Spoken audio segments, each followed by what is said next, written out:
গত ১৫ বছরে আওয়ামী শাসনে শেখ মুজিবকে মহানায়কের কাতারে দাঁড় করানো হয়েছে। তাকে বন্দনা করে শত শত বই লিখেছে দল দাস ও চাটুকাররা। তাকে কেন্দ্র করে বানানো হয়েছে নাটক ও সিনেমা। মুজিব শতবর্ষ পালনের নামে খরচ করা হয়েছে কোটি কোটি টাকা। মুজিবকে নিয়ে সামান্য সমালোচনা করলে তুলে নিয়ে যেত হাসিনার খুনি বাহিনী।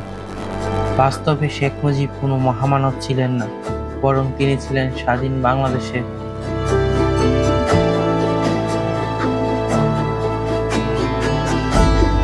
প্রথম ভোট ডাকাতির নেতৃত্বদানকারী। ক্ষমতালোভী শেখ মুজিব স্বাধীনতার পর ফিরে তাজউদ্দিন আহমেদকে সরিয়ে নিজেই প্রধানমন্ত্রী হন। তবে তার আসল চেহারা ধরা পড়ে ১৯৭৩ সালের নির্বাচনে। শেখ হাসিনা বিগত ৩টি নির্বাচনে ভোট ডাকাতি করেছিল, তার সূচনা করেছিলেন তার বাবা শেখ মুজিব। কলঙ্কিত সেই ১৯৭৩ সালে নির্বাচনে প্রতিপক্ষের প্রার্থীকে কিডন্যাপ করে বিনা প্রতিদ্বন্দ্বিতায় জয়ী হন শেখ মুজিব।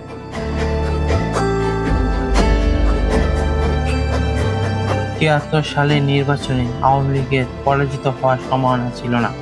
তারপরও ব্যাপক অনিয়ম, ভোট ডাকাতি করে ৭৩ সালের নির্বাচনে স্বাধীনতার পর বিরোধীদের ন্যূনতম সহ্য করার মানসিকতা ছিল না মুজিবের। ১৯৭৩ সালের ৭ই মার্চ অনুষ্ঠিত নির্বাচনে জাসদ একটি, জাতীয় লীগ একটি আসনে জয়ী দেখানো হয়। বাকি ২৯৩টি আসনে আওয়ামী লীগকে জয়ী দেখানো হয়, ৫টিতে স্বতন্ত্র প্রার্থীদের। ভোলায় শেখ মুজিবুর রহমানের বিরুদ্ধে শক্তিশালী প্রার্থী ছিলেন ডাক্তার আজহার উদ্দিন। তাকে মনোনয়ন জমা দিন অপহরণ করা হয়, ফলে বিনা প্রতিদ্বন্দ্বিতা জয়ী হয় শেখ মুজিব। প্রশাসনিক ক্ষমতার মারাত্মক অপব্যবহার, দলীয় বাহিনীর ক্যাডার ব্যবহার করে নির্বাচনে প্রভাব বিস্তার করা হয়। সিলেট ও কুমিল্লায় ব্যাপক ভোট ডাকাতি হয়। সবচেয়ে ইন্টারেস্টিং ঘটনা ঘটে খন্দকার মুশতাকের বেলায়।